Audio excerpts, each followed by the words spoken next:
Très bien. Comment obtenir du plastique? Si nous voulons progresser dans le mode Pneumatic Craft, nous aurons besoin de plastique. Et comment obtient-on du plastique? Eh bien, je vous ai déjà montré avec un extracteur d'huile, n'est-ce pas? Avec un élévateur à gaz, on le connecte à un compresseur d'air pour avoir de la pression. Ça extrait le pétrole brut. Ce pétrole brut, on le déplace vers un réservoir de fluide. D'accord? Ensuite, on envoie le pétrole brut via une trémie liquide au contrôleur de raffinerie qui produit du diesel, du kérosène, de l'essence et du GPL. Le diesel, le kérosène et l'essence servent à d'autres choses, mais on peut extraire le GPL. On a le contrôleur de raffinerie, on le connecte à différentes sorties de raffinerie. Ces sorties de raffinerie, avec le GPL, on va récupérer le liquide via un tuyau du mécanisme ou comme on le souhaite. Enfin, j'ai utilisé un tuyau du mécanisme. Ici, j'ai pris un réservoir de fluide infini qu'on amènerait à une usine thermopneumatique. D'accord? Alors, comment ça fonctionne? L'usine thermopneumatique a besoin de deux choses. C'est le GPL, OK? Voyons les recettes de l'usine thermopneumatique qui peut transformer le saumon en tempura, apparemment le meilleur plat du jeu, avec 12 de saturation. Ensuite, on peut produire du lubrifiant, de l'éthanol, du GPL, de l'huile végétale, du plastique fondu, ce qu'on recherche, OK?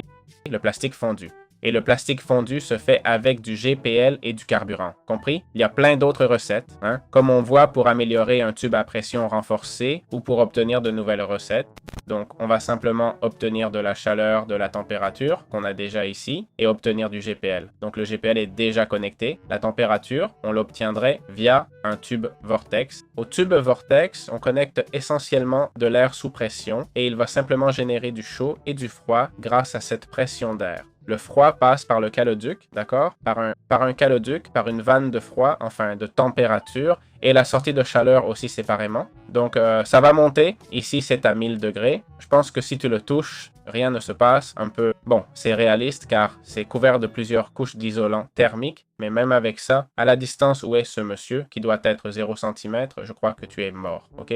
Mais bon, tu as 1000 degrés ici, et voilà. Le plastique fondu se génère par là. Le plastique fondu, tu le transportes à travers un tuyau mécanique, et ce tuyau mécanique, tu l'amènes ici à un réservoir de fluide, d'accord? Dans ce cas, il y a 174 cubes, ok? Ensuite, ce que tu fais après, c'est prendre un coffre, l'entourer d'un cadre thermique. C'est pour ça que ce coffre a l'air différent avec un cadre thermique. Et là, vous voyez qu'il est écrit température moins 100, ok? Comment avons-nous obtenu la température négative? Eh bien, grâce au tube vortex dont je vous ai parlé, on connecte la température froide au coffre. Et alors, ce qui va se passer dans ce coffre, c'est que je vais passer en mode survie. On va reconnecter les coffres de plastique fondu, d'accord? Ce qui va se passer, c'est que dans ce coffre, tout ce qu'on va mettre de plastique fondu va se transformer en plastique solide, ok? Car la température est idéale et tout, compris? Et voilà comment on finit par obtenir du plastique, en gros. Le plastique a plein d'utilisations, d'accord? Missiles, diagnostic, et comme vous voyez, il n'en demande pas peu, hein? Les fabrications demandent beaucoup de plastique. C'est un élément crucial du mode, ok? Comme vous voyez, la température s'épuise vite, n'est-ce pas? La température négative est bien plus difficile à obtenir que la positive, compris? En fait, je dirais presque qu'il vous faudrait plusieurs